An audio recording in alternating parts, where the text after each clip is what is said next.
Welcome into another edition of the Man Space Podcast. Now, this is the voice of Russ, and with me, as always, yes, ladies and gentlemen, he's back, the one and only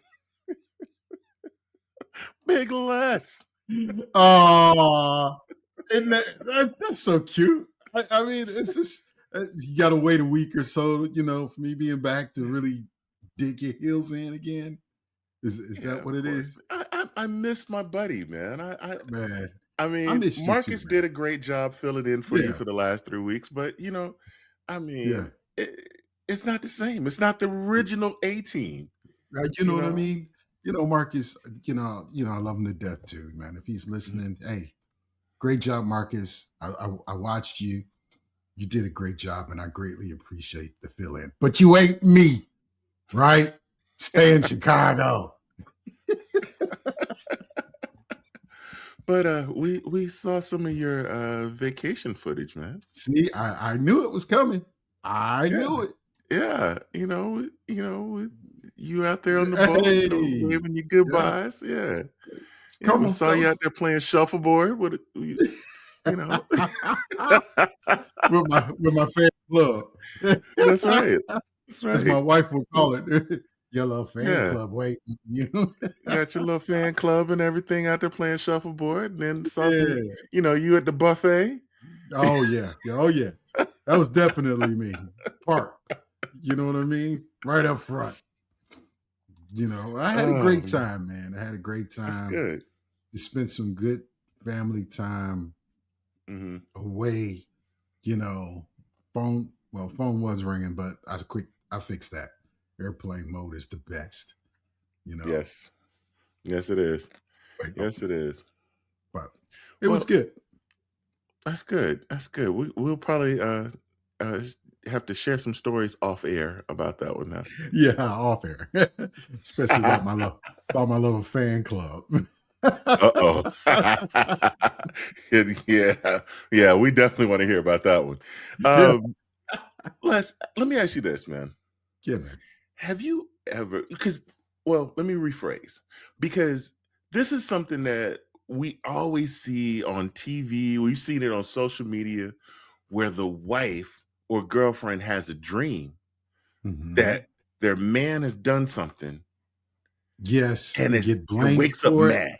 Yeah, wakes up Yes, mad. Yeah, yeah, yeah. makes up mad at him and he Mm, suffers the wrath. Have you mm. ever had that happen to you? Yes, yes. Now, has it ever happened where you were the one that had the dream and was mad at her?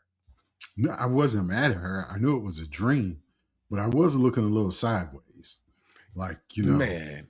because I believe I'm one of them dudes that believe in, dream stuff. You gotta be, Yeah.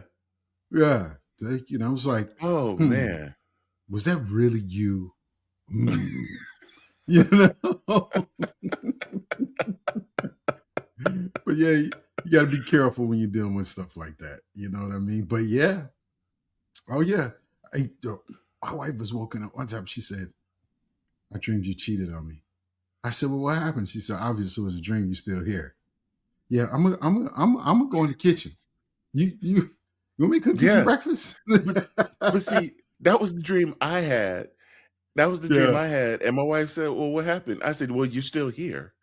yeah. So, that was my response to her. Yeah, exactly. You still here. So obviously it was a dream. We're good. But Mm-mm. have But you she ever was had woke any of too. those dreams have you ever had any of those dreams in relation to your children, though? Um, no, not really. Not Yeah, not with the kids. not Um, with the kids. no, I dream about the grandbabies all the time now. When Mm, we're out fishing and we're, right. uh, riding dirt bikes and all types Stealing of your ice stuff. cream sandwiches and stuff. Yeah, man. Well, Normal stuff. we're gonna talk about communication today Okay. with children. Uh-oh. I need some of Yes. that because I'm pretty bad about it. Yeah, and that's I think that's something that a lot of us do tend to struggle with. Hmm. Especially, I'm a big fan of the show King of the Hill, right? Yeah. Could never communicate with Bobby. He could never get No, on the same no, page with Bobby, right? no, Even no. even in the reboot, did you ever finish watching the reboot Never. where No, I didn't Bobby's all finish it. grown up? Uh-uh. Yeah, yes. Hank still struggled trying Yeah. to communicate and connect with Bobby, and all of it was because Bobby liked charcoal. You Yeah. know, he couldn't communicate. So sometimes parents do have that lack of connection, or especially if the child doesn't follow the path that the Yeah. parent went on. That the Now, parent, yeah. like with you, right? Yeah. Did your sons go? Any of your sons go into the military? No. So none of them followed your path. Neither one. Nope. No. Did that No. bother you at all that they didn't follow your path? Um, Not so much because my path was hard, right? Mhm, Because my situation was different than their situation. So mhm, it was a lot harder um for me, I'm gonna say, because and not because my parents did anything wrong. Of course, the communication could have been better. And of course, we're talking about that today. However, um, mm, my kids, they I kind of didn't really want them to go because honestly, I don't mm, think they were tough enough to make it. My youngest son probably was mm, tough enough to make it, mm, you know. right, But the stretches from being away from home, I wanted them to go. Honestly, I wanted them to do better than me. I wanted them to go to school, get right, some sort of degree, get, you mhm, know, some training certificates or things like that, in which they've done those things, but I yeah, wanted them. I went to the military because I didn't have a choice and I had a baby coming. right, right, right. Well, we're gonna bring Working in at a McDonald's and changing tires wasn't gonna do it. that definitely wasn't gonna cut it. Wasn't gonna cut it. Um, No. we got a Mm-mm. guest that I'm bringing in, and he has over 40 years of experience treating families under stress, which has made him a sought after clinical legal resources in the Cincinnati area on topics of parenting, child communications, and child advocacy. Manspace Nation, I need you guys to give it up with a wow, rousing applause for our guest, David Marcus. Hey, hey. Cool. David, how are you, Mm, sir? I'm fine. I've been sitting here analyzing your conversation. I tell you, man, guys, it's got me thinking. I'll put it that way. Well, I try to toss it up, and try to blend all this in. And I'm thinking, how can I reel this one in and bring this Yeah, plane home? you know, and yeah. try to do it as smoothly as possible. There was a couple of bumps in there, but we got it in there. Yeah, you got the segue in. Yes. Got it in there. Got it in there. Listen, So, it's David, always if a you bumpy could, road with this guy. it's his fault, right? It's his fault, right? yes, right, Yeah, right. of course. Of course. Okay. And you So, wonder why I'm David, sitting here analyzing you two guys. Okay, yeah, okay. if you could you share with the Manspace Nation just a little bit more about yourself and your background and Sure. how you got into this field? Yeah. First of all, there's an adage here, nobody goes into mental health without a reason. Right. And my reason was because there was very little emotional communication in my own family.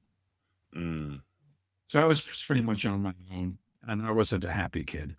I would really harass my younger brother because I was so unhappy, which is not atypical with older brothers and younger brothers, And I didn't, I didn't realize how bad it was until I went to college and got involved with a family there who sort of took me in as an adopted son. mhm, And I realized, wow, this is what families are supposed to look like. They talk to one another, they care about one another, they show that, to one another. And it sort of was an eye opener for me because right. that was just not my experience. So I look at that as a gap in my experience because that's really something that's important for parents to do for their children. I mean, this is a very typically natural thing for us to do, except in this modern day and age where everybody is so stressed. And so, Mm, I specialized in families under stress because how they impacted the children was remarkable and not in a good way. Right. And when it got to the point where it was actually toxic, then I became an advocate for these children. Hmm. They needed something else than what they were getting at home. Yeah. And so I mm, did custody work. I did reintegration therapy, Mhm. where, estranged families would come in and I would try to work with them. Yeah. And I admit it was some of the hardest work that I did as a psychologist. It really, really was. I So, can only imagine. Yeah. well, but it was necessary. It became sort of a mission for me. You know, mhm. I didn't get it. I want to make sure parents know how to communicate with their children. You Yeah. know, they can connect with them and actually with their partner as well. Mhm. Because, if you can't communicate with your partner, if you're both parents, it's going to make it hard to be good parents. Yeah. Yeah, Yeah, so especially true. in parenting styles, for instance. Yeah, I was going to Yeah. say most parents learn to communicate from their parents, and whether if it was toxic or not, you know, because I know there's a lot of parents listening right now, and some of them are going to be like, "Oh, I'm fine." You know, Right. what? Why do I need new tools? Well, can you help explain to them why they need new tools in this day and age? Well, I'll tell you what seems to happen. Did I interrupt you? I'm sorry. I No, didn't. No, no, no, no, no. no. You're good. You're good. Okay.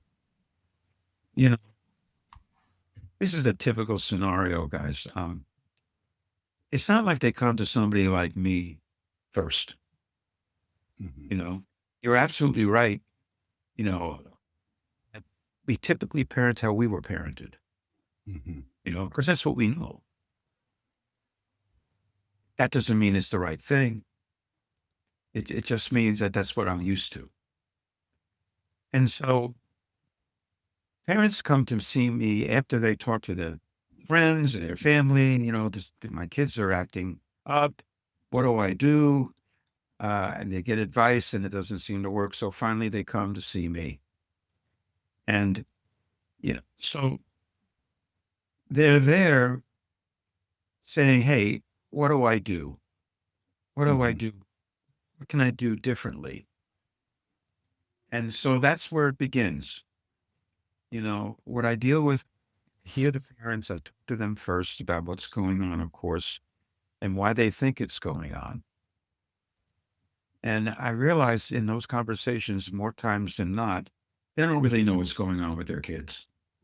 They're Hmm. assuming this is what's going on, or they're assuming this is why my son is doing that or my daughter's doing this. And those assumptions are, well, they're toxic, to use your word, because you're making assumptions about your kids and what they're going through that are not true. Hmm. And so, how do you get your child to communicate with you what's really going on? That's a skill. Yeah. That just happened because you're their dad or you're their mom, and it Right. doesn't happen unless a child is capable of doing it Mhm. and feels safe to do that with you. If they don't, all you're going to be able to do is react to their behavior. You're not Mhm. going to know what's going on, and that's a Right. tip thing that happens. You know, Mm, the child does something wrong, you give them a negative consequence. The basic point of that is to say, "Don't do it again." mhm. Mhm. They're going to quote unquote learn their lesson.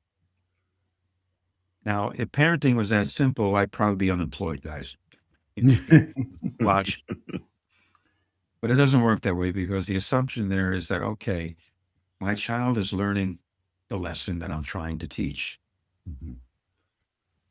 Mhm. Child is learning, boy, my dad's really mean.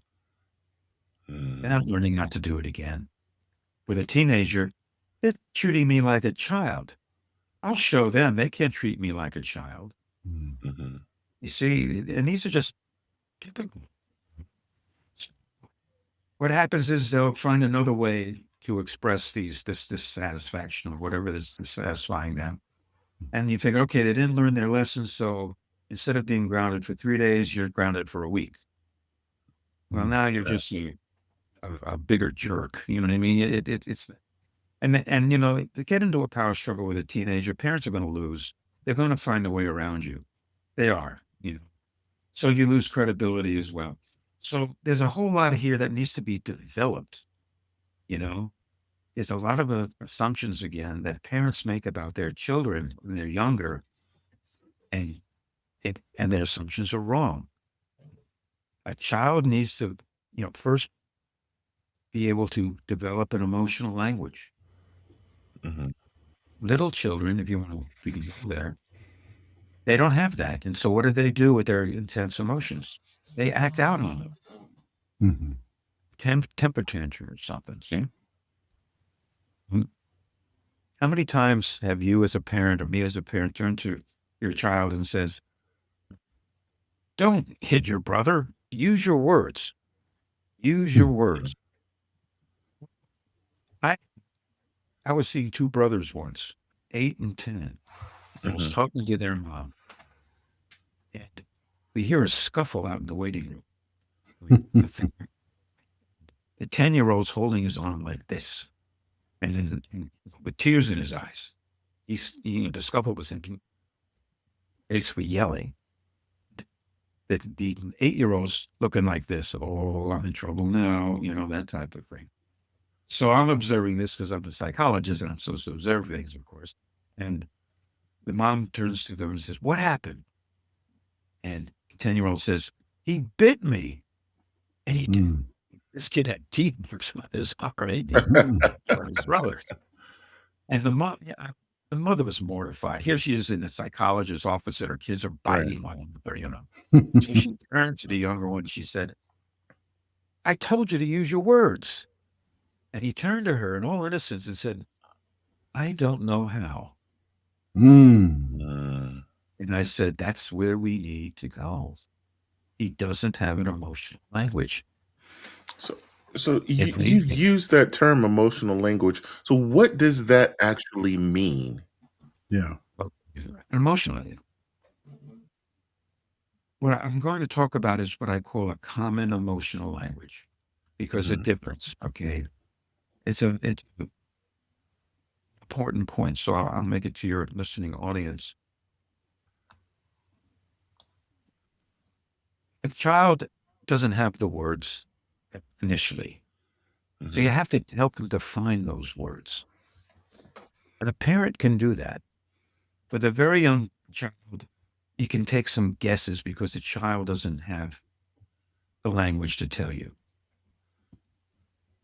In order to get that child to feel like they can even go there with you, there's a term I use, which is important, called a soothing presence. Okay. Soothing presence. What is a soothing presence? In its simplest form, a soothing presence is someone who's okay when you're not okay. Mm. If you think about the people that you guys might turn to when you're feeling something intense or hard or, sad, we typically pick certain people, friends or Right. family members. Mhm. And invariably, the people we turn to are the people who are okay when we're not okay. Right. Mm. That's a soothing presence. But the reason I say soothing presence, I'm going to get a little sociological out with you because fathers really do need to hear this. You can't be a soothing presence if you're always stressed out yourself. Mm. Mm. You Okay. know, in this day and age, there's so many impinging stresses on families. Yeah. Job stress could be financial problems, could be I don't get along with my wife. It could be so many different things. On top of that, all the families now are two-income families, so who even has the time to do anything but put out the next fire? Yeah. Right. True. Right. You s Mm. you can't get away from work because we have computers and cell phones. You can't leave the work at the office like they used to do in those old 50s sitcoms. Dad would come in Right. all nice tie and everything and sit in his den and no, we don't have that anymore. Mm. Right. So I talk to families sometimes about how to change the environment. And that they also need a soothing presence, hopefully for each other if it's a couple, Mm. so they can be okay for their kids. Wow. Right. That's a primary thing because I can teach them different, tweak their parenting skills and tell them, try this and try that. And this is how your child emotionally perceives you. And this is what you need to do, which is a lot of the work that I do. Right. If you can't do it because you're always stressed out to the max, or you're always at work or whatever it might be, Hmm. you might as well just, leave the office and why pay me for something you're not going to be able to do? Right. Yeah. So I talk with people about lifestyles sometimes. And, fathers, it sounds stereotypical, but we still are the quote unquote wage earner. Mm. We are the fixed. Right. We Yeah. are, the disciplinarian sometimes. It's that's not pure anymore. It really, really isn't. But we're kind of conditioned that way. Hmm. We have to be the strong one. We have Hmm. to be the rock. Right. Oh, you may have people out there saying, no, that's not so anymore, but I think it's part of our conditioning, and I'm not going to dispute it. All right. Yeah. But what is It is. It is. you agree with me? You feel Yeah. that's still part of our culture? No, I I do. do. I do absolutely, 100%. Mm. Because we are taught that the man is the breadwinner of the household, even though it may be a two income household. It's the man's money takes care of the house, whereas you know the woman's money is her money. you know that's kind of the this way Mhm. society has taught us that your house should be these days, and so uh think I agree with you 100% on that. That stereotype is still there. Yeah. You think so too, Yeah. Big Les? time. Yeah. Okay. Oh yeah. Okay. Oh yeah. Well, But we're on I the- want to hit on. I'm sorry. No, I said I wanted to hit on something. You said you were with the parent and the two children outside, and one of the kids bit the other one. You know, Mhm.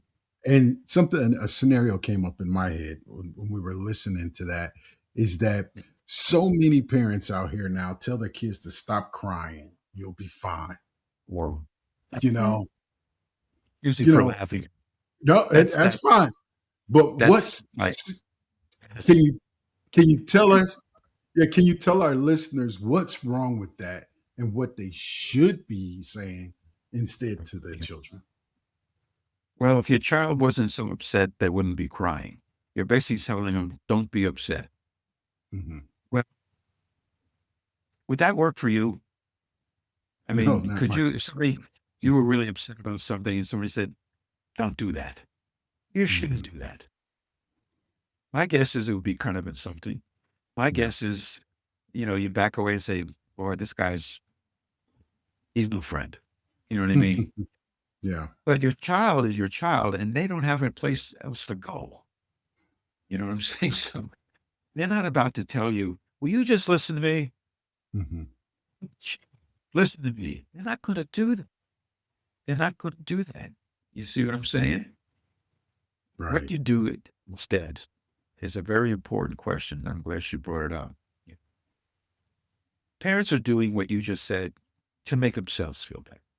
I'm in Hmm. control. I'm the one who's, I'm the head of the house. Well, that's fine, but they're not helping their children to mature at all. All they're doing is basically telling them to be quiet. Yeah. It's the same thing like parents turning to their kids and saying, get control of yourself. Really? Yeah. Yeah. And who am I How? supposed to do that? Yeah. Children are not born with that type of capacity. Hmm. Children, well, you've had children, both of you have children, right? Yes. If you remember when they were young, they would experience their emotions very intensely, Mm-hmm. scream and have temper tantrums and all that kind of thing, right? Mm-hmm. That can be overwhelming for a child. They need somebody, aka a soothing presence, to help them to tolerate those intense feelings, to help them Hmm. find the words for those feelings so they don't just act on them. And that is one of the major roles of a parent with young children. Hmm. All right. How do you help them to develop an emotional language? Oh, the common emotional language is this.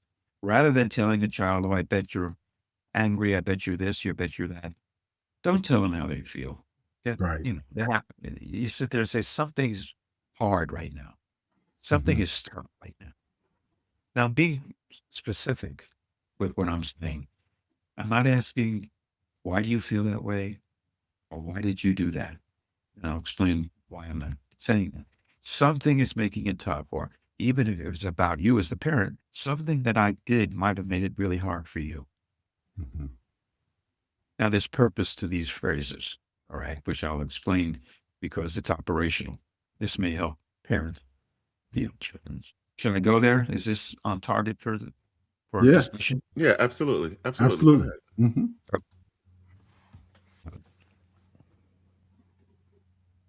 This, the word something and the word tough are the active words in what I said. I get very pragmatic here. I tell people this is how you phrase things because you're trying to avoid mistakes, which I can go into in a moment too. Hmm. Something is a thing. We can talk about it. There's no judgment involved. Tough. We know it's tough because we see our child's upset in some way. We want them to define how What it's it tough. is. Yeah, what's tough. Hmm. Yeah. And then we want them to find words to describe if they're angry, if they're frustrated. And then we use their words in future situations. Hmm. I'll give you an example. In other words, the common emotional language is based on the child's words, not on ours. Right. We all assume silently that our children experience their emotions the same way we do. Even if you're right, you're wrong, because the idea is to get them to express it to us. Hmm. Right. Okay? Hmm. So, okay, I was seeing a young boy. He was, I think, 9. Parents brought him in because he had a lot of anger. So, you know, I talked to him about basically the anger part of things. And I said, something makes it tough. What kinds of things make it tough for you? Well, when my father yells at me, it really makes me. Let's find a word for how mad it makes you. And he thought for a second. He went, Dr. Marcus, it makes me volcano mad. Mm. Volcano mad. I'll call him Tony. Hey, Tony, what makes you just a little mad? He thought a moment. He said, well, my mom makes me eat my peas. I don't like peas, but she makes me eat them anyway. I only get a little bit. So from then on, when he would tell me something that was making him angry, I say, well, is that volcano mad or eat your peas mad? Hmm. But those words are based on his experiences, not on what I'm assuming was his experiences. Right. That becomes the common emotional language. Mm. And it works, and instead of saying, I bet you're really mad. Well, he might not be, he might describe it as frustrated or, or sad, actually, if something happened to him, because anger can also be a defense against being sad. It's Hmm. not what you're trying to do. My term is try to gain access to their emotional perception Right. situation or of you as a parent for that matter, because that's going to guide how they talk to you, of course. And have them come up with their own words to describe it. Because what we're trying to do is help them to tolerate those emotions by speaking about it with their own language in our soothing presence. Mm.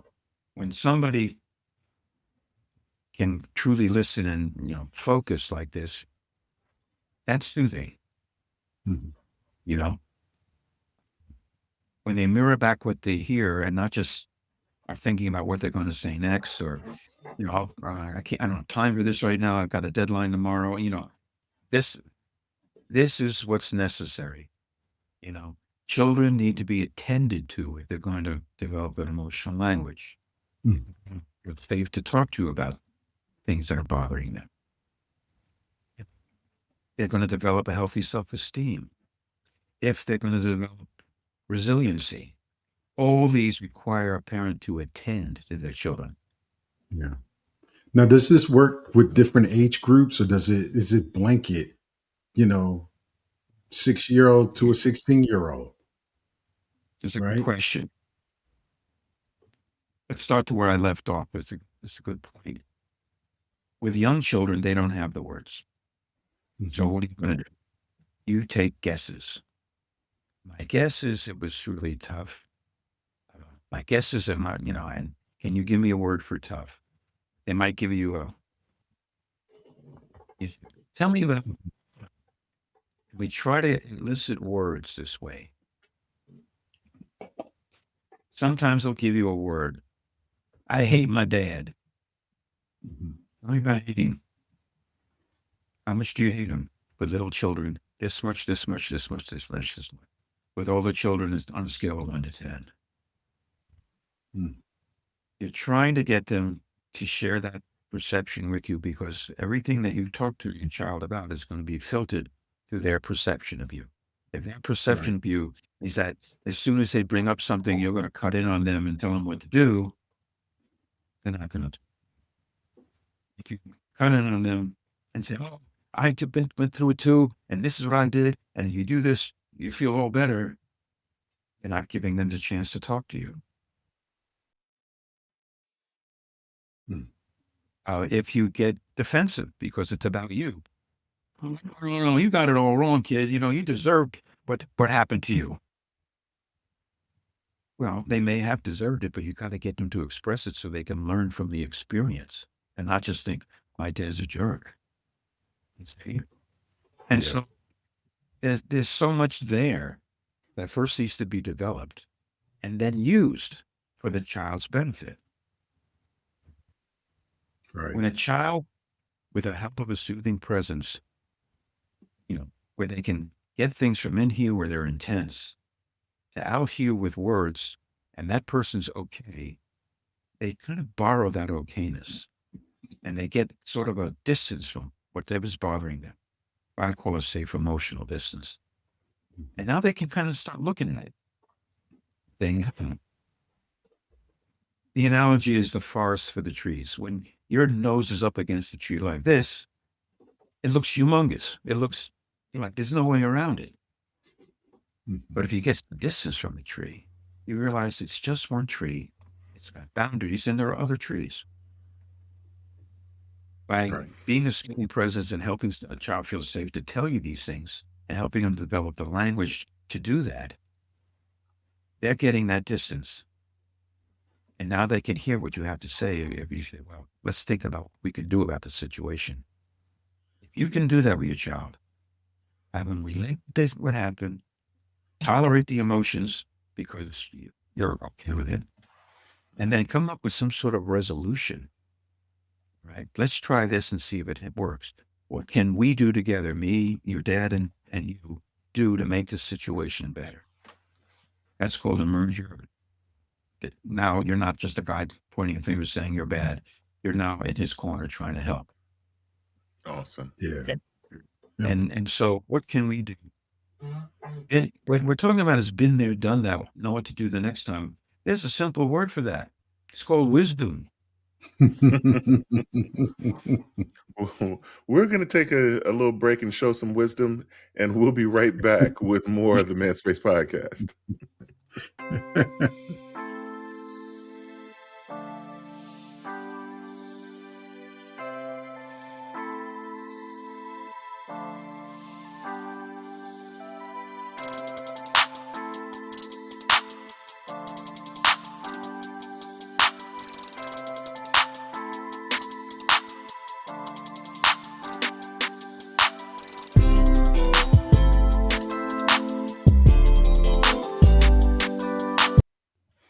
Yeah. We are back with the yawning Les and our guest, David Marcus. Right, I'm putting you to sleep there, Les. No, No, no, no.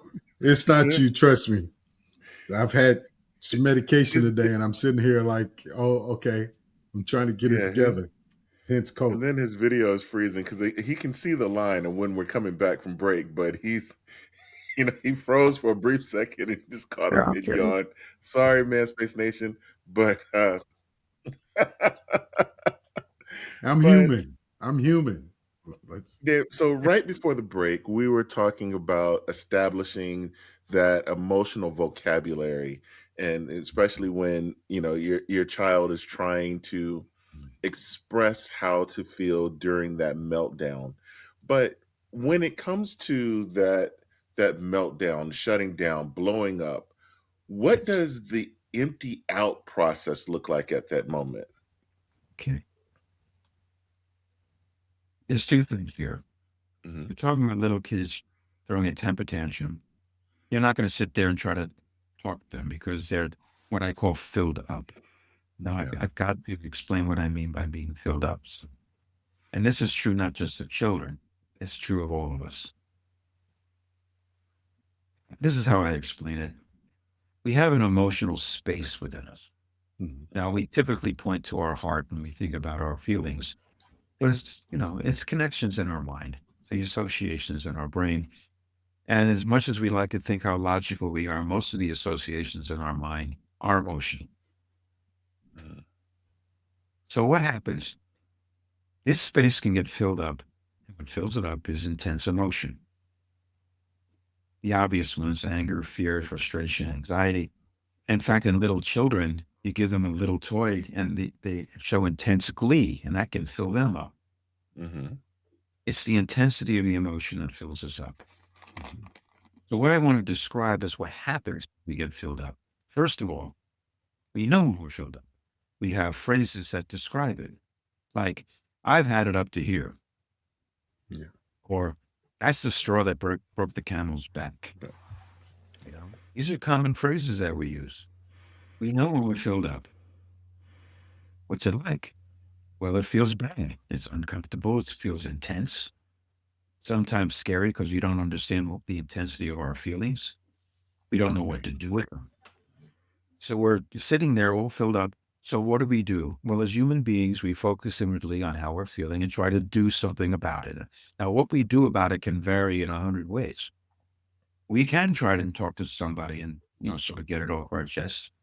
We can journal, or we can go for a run, or we can watch TV and distract ourselves. You know, you know, you kind of pick your way of doing it. But the point I'm trying to make is that when we're filled up with intense emotion, we're focused inwardly. So, by definition, we are not focused outwardly on what people are saying to us. Mm. You ever hear the phrase a blinding rage? Yes. Blinding rage. Mhm. That term is very descriptive. It's accurate. When somebody is so filled up with anger, they're pretty much blind to everything else that's going on around them. You Yeah. can give them a strong, logical explanation for why they shouldn't feel that way or the circumstance was different than you thought. And they hear that 5% of it that somehow supports how angry they are, or Yeah. your tone of voice that somehow they disapprove of. So Mhm. the person who's trying to be logical sits there, scratches their head, and says, I don't get this. Why can't they hear me? And then you get the phrases, it's like talking to a brick wall. I can't talk to Yeah. you. And this is where the walls begin to build. Yeah. Mm. All right. And so the implication of what we're talking about is that for someone to even hear you, any sort of explanation, they have to be emptied out first. Mm. Now, how do you do it? So let them get it out of their system. And Yeah. Yep. is that what you're saying? Or because, like, No, it we've is. seen so many of the videos of the parents just letting the child just act up in the store and things like that, and it's You act up in the "Hold up." store, you do what you need to do, and You then know later you have this conversation. Okay. Okay. I'm not saying just have this touchy feely conversation in Mhm. the food aisle here. Right. You can't do that. So the child may not like it, but later on, the nice thing about these intense feelings is that they're expensive. You can't keep it up Mhm. forever.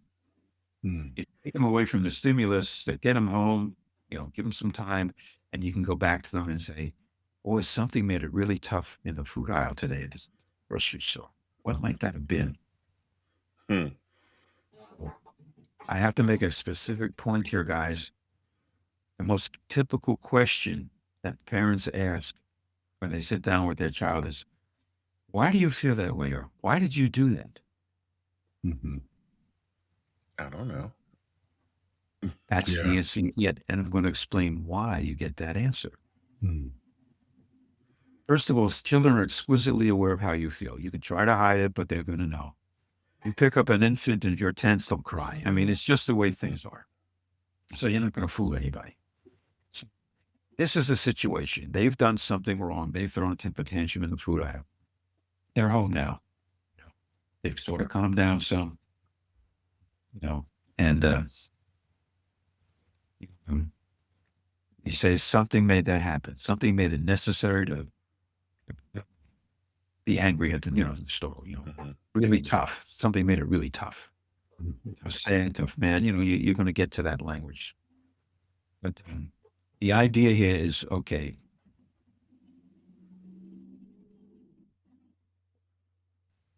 Empty somebody out. You have to empty them out 3 levels.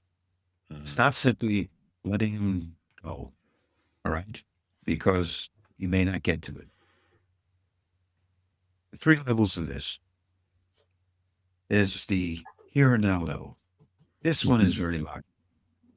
Use it as an example. Hey, it's time to take out the garbage. Hmm. In lots of Okay. ways, logical ways. Well, it's your job. It's full. The garbage comes tomorrow. Right?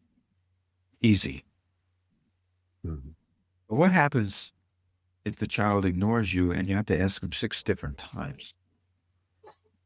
You start to Now, raise obviously, your voice and yeah, yeah. You if escalate. it's Yeah. time, you're going to escalate. Hmm. You're going to be more intense you got to take out the garbage. Right.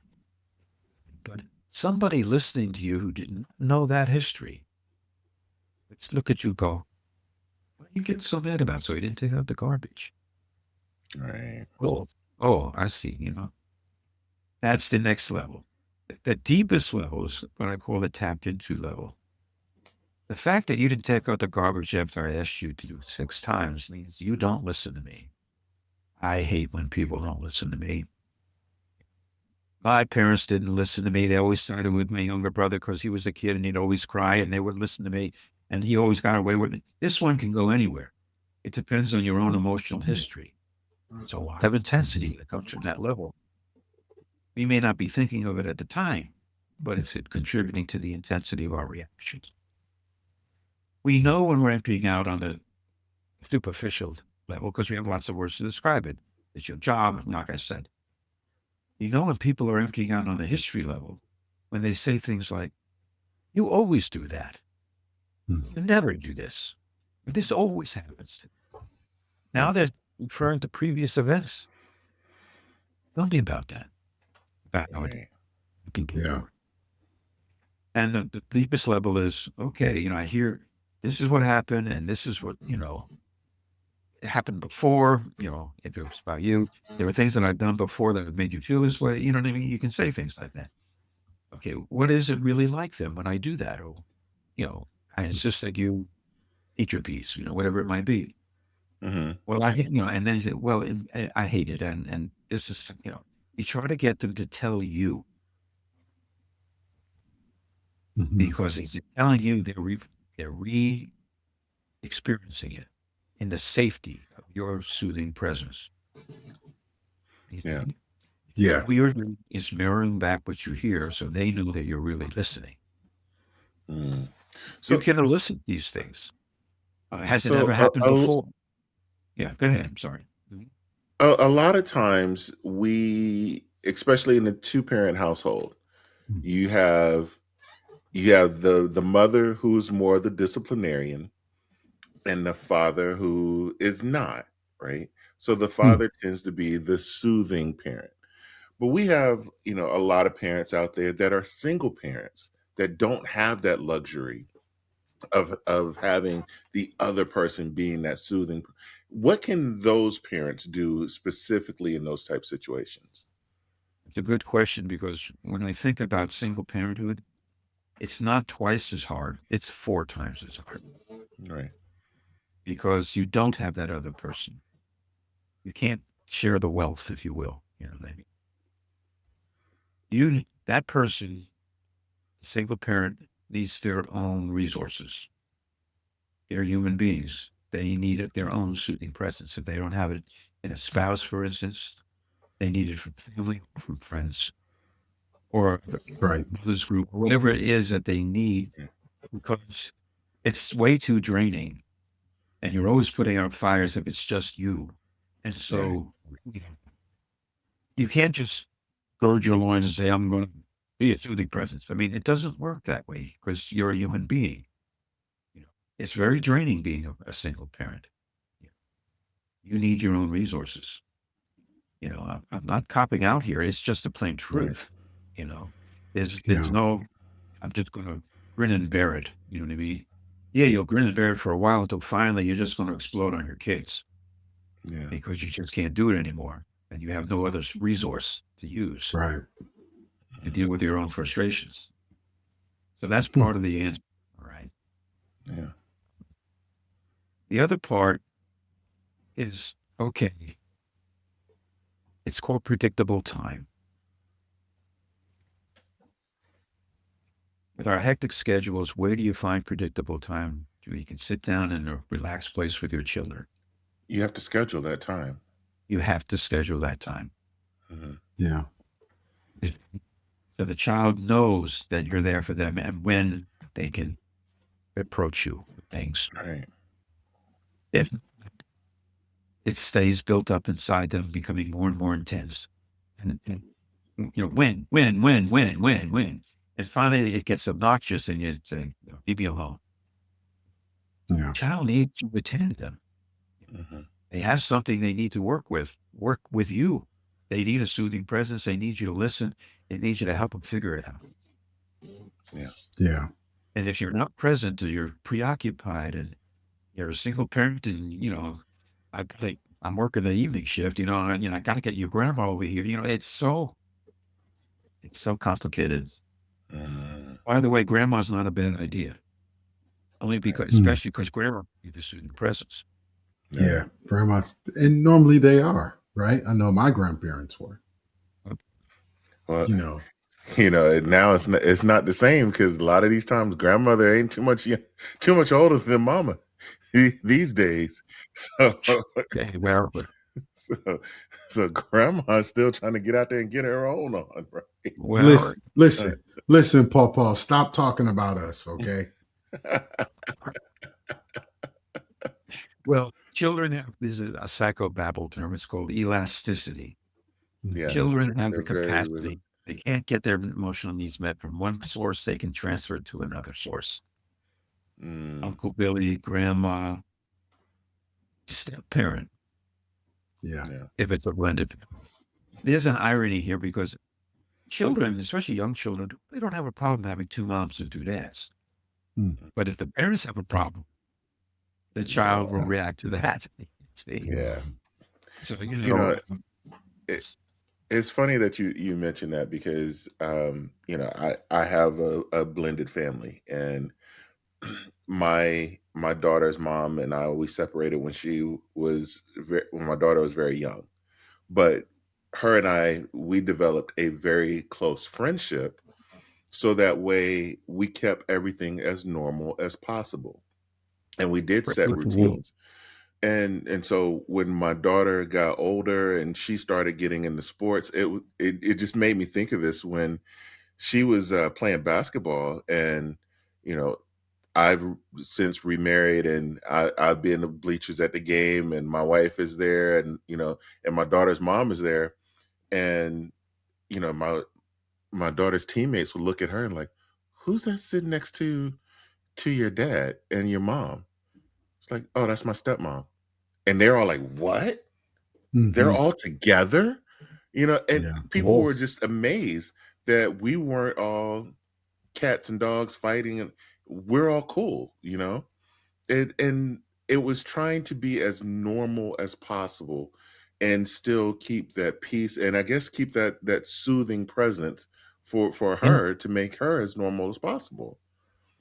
you're you did it right. What can I Yeah. tell you? Right? You did it right. I wish that was the rule and not the exception, to tell you the truth. A lot of divorces are because of high conflict. Yeah. Sure. People get Yeah. divorced, and that can continue and linger Mhm. past divorce. Yeah. Oh, it happens every day. You know, Yeah, Very true. it happens every Very single day. yeah, very And true. the trauma is passed on to the children Mhm. exactly. from mom or dad or whatever the case may be, and it continues to go on and then separates the children from their other parent.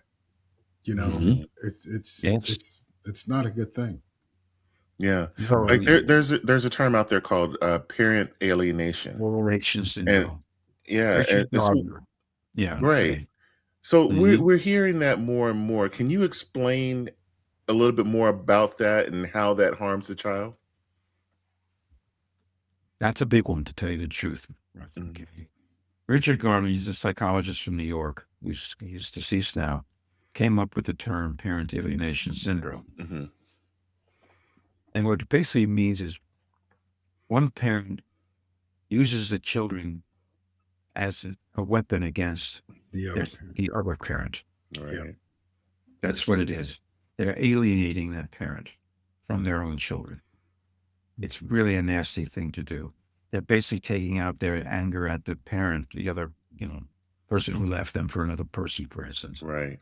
and telling the kids, well, your dad is this, or your mom is Mhm. that. You know, Hmm. well, or they'll say, this is what your dad did, but don't tell him, Yeah. and keep secrets and stuff like that. Children are not designed to be able to do that. Children love both of their parents, but they're also susceptible to this type of alienation because they're out. Young children need to please their parents. If their parents smile at them, they smile at themselves. It's part of Right. self-esteem. Right. Hmm. The child is in a position of saying, I had a really good time with my dad, but I can't tell mom because she's going to get upset. She's gonna get upset. And Yeah. I need her to be okay. Yeah. Yeah. Yeah. The really hard thing is that children become aware of this early on and try to make the situation better. How can I get my parents to stop arguing or fighting? And Hmm. they take on certain Mhm. roles. The pleaser. I'm just going to do everything my parents want me to do so they'll be happy and maybe they won't fight. Yeah. The mediator, you know, mom, dad, big deal, da, da, da, The messenger, you know, Mhm. parents can't talk to another. You tell your dad this, you tell your mom that. Yeah. And of course, that all these roles are what I call a not me situation. The child's not developing themselves as a person, they're playing a role. Yeah. Wow. And that can translate into adulthood. Yeah. Yeah. Yeah. Yeah. So let me ask you this: Mhm. what can a co-parent do when the other parent is actively undermining a relationship with the child? Ooh, that's a good one. That is a good one. This is one of the reasons I got into doing custody work, to tell you the Yeah. truth. Okay. Okay. Now, you have to understand that parent alienation is an extreme. Hmm. This person is purposely doing this. Right. You I've seen kids come in and want to belt the other parent just because, mom's there saying, your dad's this, your dad's that. Right. Hmm. At that point, it's very difficult. That's the reintegration therapy I tried to do. Let me tell you, sometimes as a therapist, I was pulling my hair out, you know, because you have to understand the alienating parent Mhm. has no motivation for being in treatment. They're Hmm. winning. Right. Yeah. Yeah. The the child is taken aside because they've had to take a side, you know. So the other parent is all bad and this parent is all good. Hmm. Mm. What do you do with that? a mess. If it keeps going, the legal system gets involved. Yep. And I can tell you how I try to treat it, but I'm going to cut to the chase as far as if it's truly parent alienation, all right, Mm-hmm. then oftentimes lawyers get involved. The rule of co-parenting, all right, there's a couple of rules. You don't badmouth the other parent, Right. and you support your children's relationship with the other parent. Yeah, Every that's flexi agreement, every mediation agreement, it's there. yeah. Mhm. That's easier said than done nowadays. I've seen so much and heard Oh, yeah. so many horror stories behind the Yeah. alienation part, and the mom bad mouthing the dad bad mouthing the mom, and Right. it screws the kid up. Yeah. You know Who does a kid believe? exactly. You You know, know. mom says X, dad says Y. Hmm. Mhm. Nobody's listening to the child. They're Yeah. not Right. attending to the child. They're just conveying their own Messaging. stuff Yeah. through Mhm. the child. You know, the child Hmm. suffers. And I'll tell you how long that can go. I saw this boy when he was 10. His Hmm. sister was 8. I saw them both. And their parents were divorced and they were like this. All right. They were fighting. The boy took on the role, the pleaser, the placater. Why? Because he wanted to protect his sister, his younger sister, from the fights his parents were having. Hmm. 15 years later, he came back to see me. He's grown now. Hmm. Good job, you know. I mean, a nice guy. He really is a nice guy. Why is he coming to see me? Because he feels empty. Okay. He described to me how he was in a relationship with a woman. And she was a very high maintenance, critical woman. Hmm. He never seemed to please her.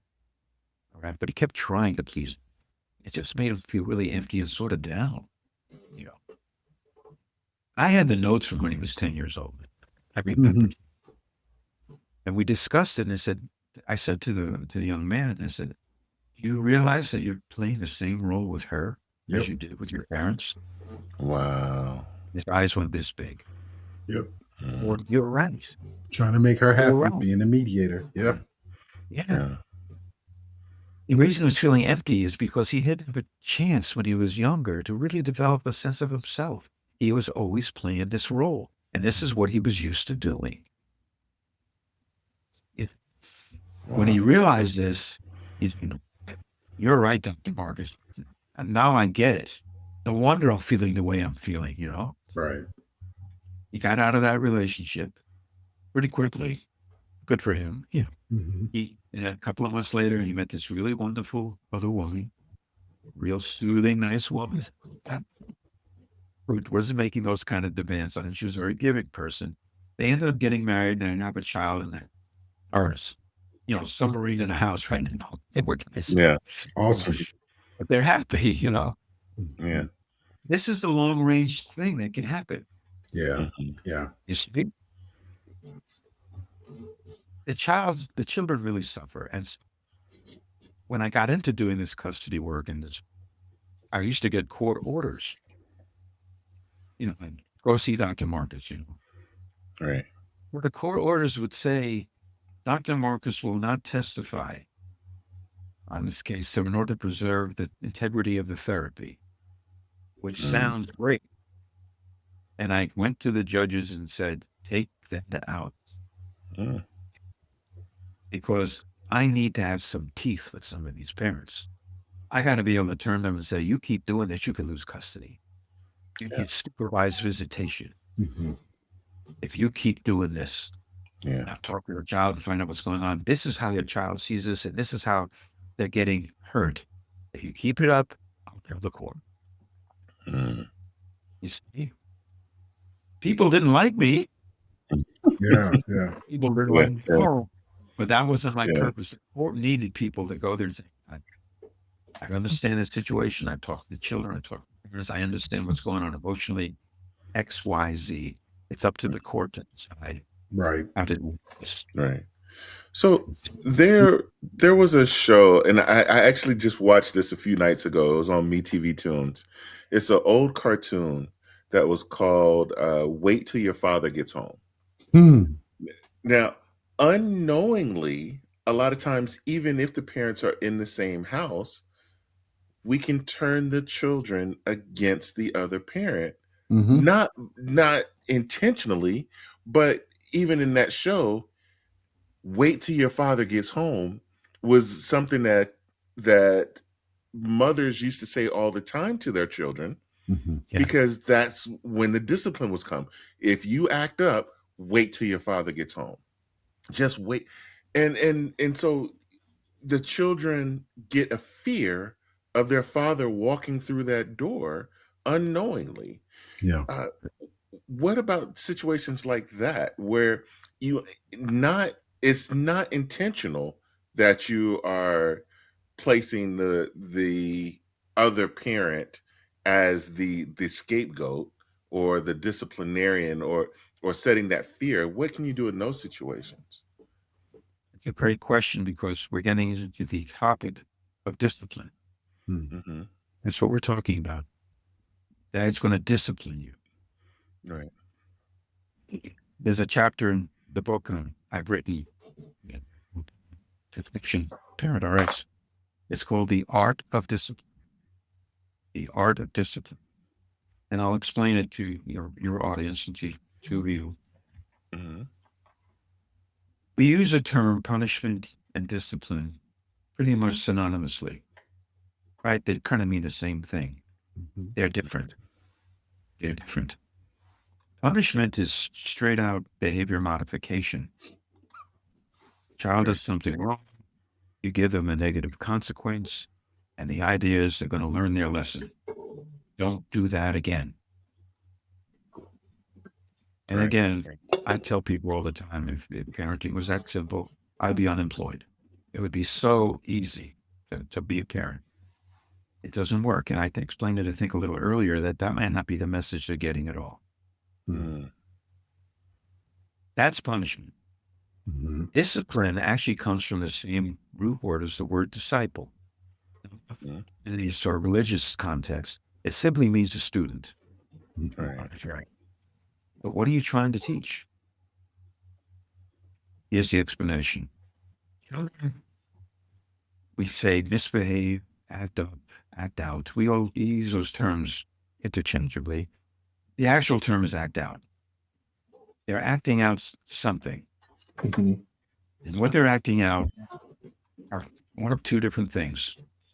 And then there's a secondary one I can go into, but okay. One is really obvious. They're acting out an intense emotion. We can see that one. That's easy. That's what they're acting out. The other thing they're acting out is much more subtle. They're acting out an emotional need that has become intense because that need has not been met. Right. Now, I use an analogy here. Something that you want. Okay, I might want a new van, but I don't have the money right now. I'll keep the old one running for a while longer. Something that you want. Something that you need is like basic needs: food, Mhm. water. Now, what happens to those needs if they're not met in a timely fashion? If you didn't have air for 3 minutes, food for two You'll days, die. You're done. Yeah. and what happens before you die? Those needs intensify. Hmm. Mhm. What we can think about is getting that next breath of air or the next drink of water. Hmm. The reason I use this analogy is because emotional needs work the same way. If they're not met, they intensify, and the Mhm. child will find a way to be attended to. Mhm. More visible, sometimes more obnoxious. It's all because this need is building up. Hmm. And this is why I use the term attended to. Yeah. Russ, because I don't like the term attention. I tended Because to. that connotes negative attention. Hmm. My child is Gotcha. here Gotcha. because they Gotcha. want attention. So what's the Mhm. logical thing to do? I'm going to ignore it. or I'm going to Right. give consequence for it so they stop doing that. Mm. Right. You see the problem here? Yep. They're not addressing the need at all. They're just telling the child, do it that way. Yeah. Yeah. It's crazy. It gets more intense. Hmm. Find something else to do. Yep. They, they hit their brother, they'll kick the dog. You know You're what I right. mean? Mhm. You see what I mean? Right. You know, Yeah. getting attended to in any way is better than not Mhm. getting attended. Exactly. Yep. Then comes serial killer vibes. You know. Yes, hopefully Dexter. not, but yeah, I hear what you're saying. The So it's exactly the wrong thing to do. Hmm. They Mm. need to be attended to. They need to be emptied out. You need to be a soothing presence for them. You need to help them develop a capacity to share Yeah. these things with you. Discipline. What are you trying to teach? A more appropriate way of expressing that intense emotion or getting that need met. That's what you're trying to teach. All right. Awesome. Nice. Awesome. We can talk about how you do that. Yeah. Is that where we're going now? I mean, it's up to you. Yeah. Yeah. You're a part of this, guys. You tell me.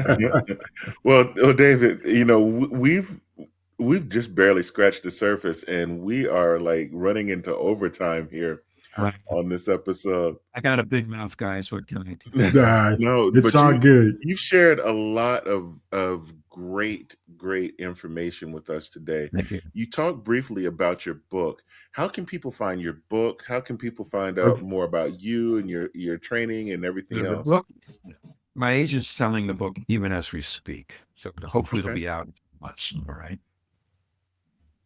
That's been a process in itself, but I'm not going to go into that. Okay. Parents can reach me at I have a website. It's Parent RX, Parent, like Parent Prescription, PARENTRX, one word, .org. Mm. Mhm. And they can hear this podcast when it comes out and some others that I've done and talk about this and other things. Awesome. Okay. If they want to Awesome. get in touch with me, consult with me or tell me that I don't know what I'm talking about, if they want to do that, they can contact me at DS Marcus, DSMARCUS, PhD, one word again, DSMARCUS, PhD, at parentrx.org. That's on the website too. Awesome. If you really want to explore Awesome. the website, you can go to the bottom and listen to all the Irish music that I recorded 6 years ago.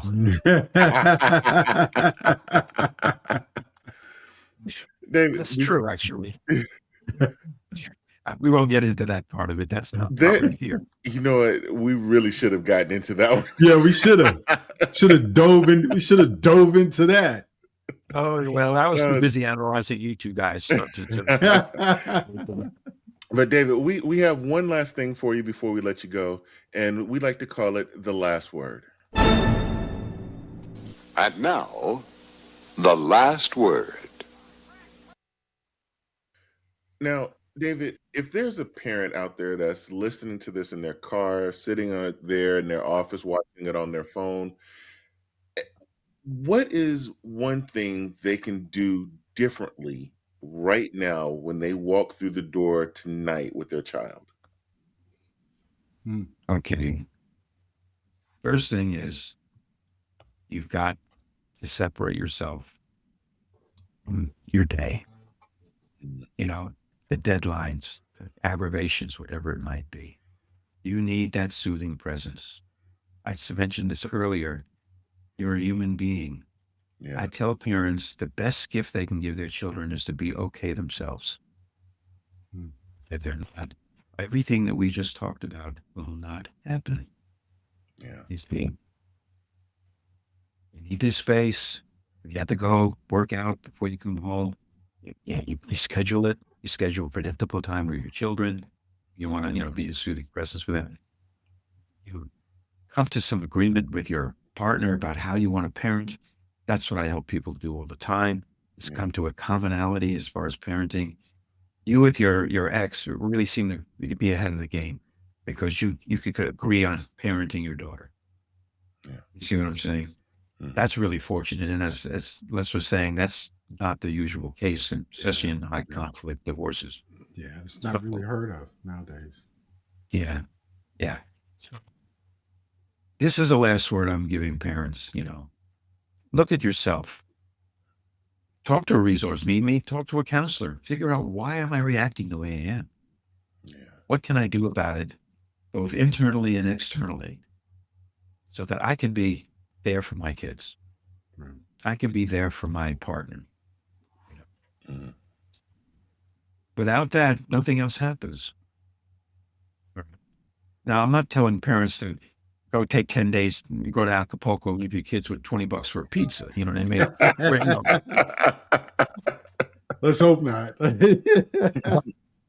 You gotta be clear now, Doc. You gotta be clear. Yeah, no, I'm not trying to be. I don't want there's I'm out of here. You have to be okay. And you're a human being. So find a way to be okay. And if you're not, seek out a resource like a therapist or a counselor or a soothing presence for yourself. Anybody, you find those people.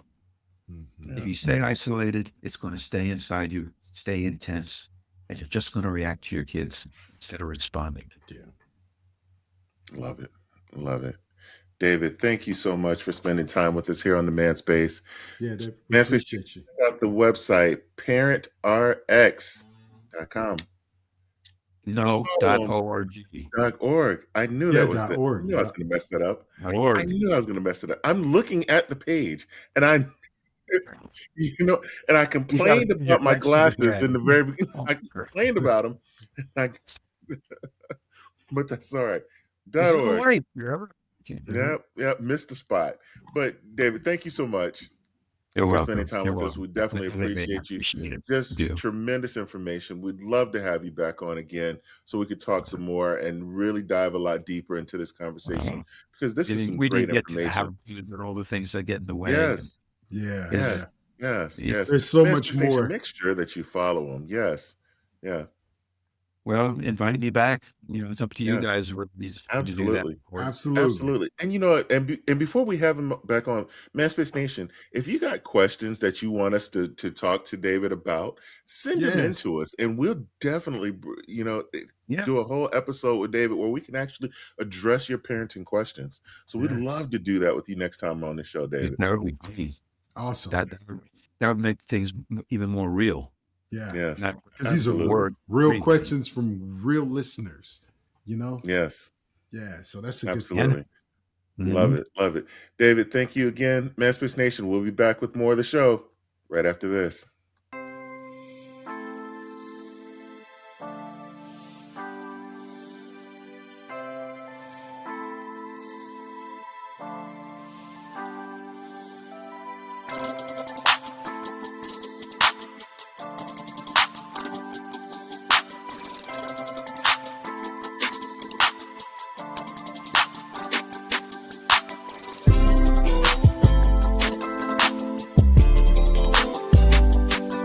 As we do each week, we like to close the show with just a little bit of inspiration. Parents, you don't have to be the perfect parent, just a present one. Every child on this planet, from the toddler throwing a tantrum on aisle 5 to the teenager who hasn't looked up from their phone in 3 days, is trying to tell you something. They may not have the words yet. They may not even know what they're feeling, but they are communicating every single day in the language they only have available to them at that moment. There's an idea that we can build a bridge, a common emotional language, a way for our children to feel safe with us so they don't have to carry the weight of their biggest feelings alone. That's not a small thing, that's everything. Think about it this way. You can't go back to change the way you were parented, but you can choose the way, starting tonight, starting the moment you walk through the door, to do something different, to sit down instead of standing over, to listen before you try to fix, to be a soothing presence in a world that is loud, confusing, and sometimes terrifying for young hearts to hear. And for those of you that are navigating the harder road, the high conflict co-parenting road, the road that is filled with broken trust, and then there's the child that's caught in the middle, please hear this. Your consistency is their anchor. Showing up day after day, even when it's hard, is the thing that will outlast all of the chaos. Children are resilient, especially when they have the one adult in their corner who truly sees them. The greatest gift you can give your child is not perfection. It is the courage to try again tomorrow. Manspace Nation, keep showing up, keep leaning in, and remember, a connected family doesn't happen by accident. It happens by intention. Until next time. Man, consistency Yes, sir. is the anchor. That's Yeah. beautiful, That's right? it. Because without consistency, you cannot, they won't trust you. The children won't trust that you will Yeah. be there tomorrow because there's no consistency. Yeah. That is truly the anchor of the communication between you and your child, especially in a separated situation. You know, Yeah. I 100% agree. I felt that. Yeah. That's why I know that now that's the right thing to do. I wasn't consistent. Now I'm consistent. Now the communication is there. Now the things are better. You know, Mhm. those lines are open, you know. Yeah. But it took for me to get out of my own way, you know. So some dads and some moms, you need to talk to some people before you can get on your kids about what they can and what they can't do, because some of your trauma is you're putting onto your children. Fix Yeah. yourselves. Absolutely. Absolutely. You know, and I can't think of which one of our guests brought this up, Mhm. but it's always stuck with me. And when he talked about how you can be in the house and still not be Still not present. be there. Absolutely. Yeah. Absolutely. So, Yeah. you know, half your mission, whether it's you relating to your wife or relating to your girlfriend or relating to your children, is being present in the moment. Yeah, man. Put the phone down, turn the TV off, Talk focus to on each the other. present moment. Yes. Yeah. Talk to each other. Talk and not just even talk, but listen. Yeah. I heard something recently that said, listen quickly Mhm. and speak slowly. Yep, absolutely. And it stuck. It just stayed in there. I was just like, oh yeah, Mhm. that's 100% right. Listen quickly, but speak slowly. You Yep, know, let the absolutely. man. Absolutely. But Man Space Nation, you know what you can listen to quickly? This episode and every new episode of the Manspace Podcast, Monday night, WTMSTV.com. You At can 8 catch the o'clock. latest episode of the Manspace Podcast 2 days early before it airs to the rest of the world. And then on Thursday nights on WTMSTV.com, it's Throwback Thursday with back-to-back episodes of the Manspace Podcast starting at 8 p.m. Eastern Time, WTMSTV.com. I got that one right. I didn't There mess you that up. go. I messed up Yeah. Parent RS. I was waiting on it. Oh, but Manspace Nation. the journey is yours to take, ladies and gentlemen. Yes, absolutely. And coming up in July, it will be the start of season 7 Oh of the boy. Manspace Podcast. So we got some things that are going to be cooking. We got some Yeah. things that we got to do season 7 in a big way. Yeah. So it's coming up real soon. Real soon. Real Stay soon. tuned. Stay tuned to us on Manspace Nat 1 on social media to find out all the details for the Yes, season sir. 7 premiere. Now that you're back, I've been doing your line for you since you've been out of here. Oh But my now God. that you're Let's get it. back, on that note, We out of here. No gimmicks, just game that my sure in sight. They shine like the city on a Friday night. Man talk, real talk, that's the way that you bless. Giving knowledge and some laughs in the same finesse. From life goes to the jokes that hit. They the tag team champs, yeah, legit with the wit. So pull up a chair, let the stress digest. From the beat drops, you know the rest. You go chillin' with Russ and Les.